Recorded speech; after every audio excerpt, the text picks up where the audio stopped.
నమస్తే అన్న, అందరికీ నమస్కారం. కువైట్లో చూసుకుంటే కానీ 2,50,000 నుంచి 3 లక్షల మంది తెలుగు ప్రజలు ఉంటారన్నమాట.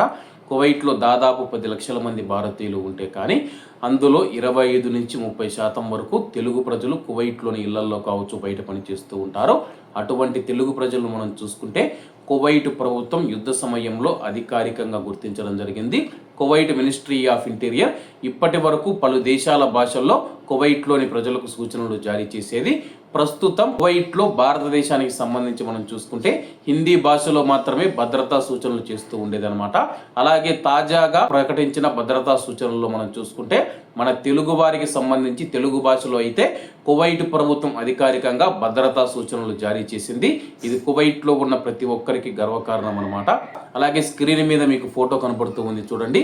మినిస్ట్రీ ఆఫ్ ఇంటీరియర్ మీ భద్రత కోసం సూచనలను చెప్పేసి ఒక ప్రకటన విడుదల చేయడం జరిగింది.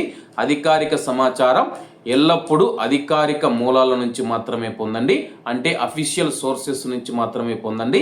చట్టపరమైన ఇబ్బందులు తలెత్తకుండా ఉండటానికి పుకార్లను వ్యాప్తి చేయకండి. అలాగే ఏదైనా అపరిచిత వస్తువులు, పేలుడు పదార్థాల శకలాలు లేదా ఏదైనా అపరిచిత వస్తువులకు దగ్గరకు వెళ్ళకండి.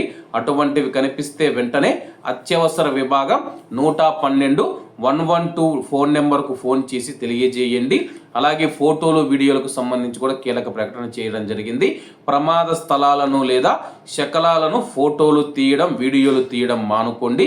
ఇది మిమ్మల్ని చట్టపరమైన సమస్యల్లోకి నెట్టవచ్చు. అలాగే కెమెరా భద్రత గురించి కూడా తెలియజేయడం జరిగింది. మీ ఇంటి నిఘా కెమెరాలు సీసీటీవీ యొక్క డిఫాల్ట్ పాస్వర్డ్లను మార్చండి మరియు సురక్షితమైన ఇంటర్నెట్ నెట్వర్క్ను ఉపయోగించడం ద్వారా వాటిని భద్రపరుచుకోవాలని చెప్పి మినిస్ట్రీ ఆఫ్ ఇంటీరియర్ అధికారికంగా తెలుగులో మనం చూసుకుంటే తెలుగు ప్రజలకు భద్రతా సూచనలు జారీ చేసింది. కువైట్ ప్రభుత్వానికి, కువైట్ మినిస్ట్రీ ఆఫ్ ఇంటీరియర్కు ప్రత్యేక ధన్యవాదాలు, కృతజ్ఞతలు తెలియజేసుకుంటూ అందరూ బాగుండాలి, అందులో మనం ఉండాలి. అందరికీ నమస్తే అన్న. జై హింద్.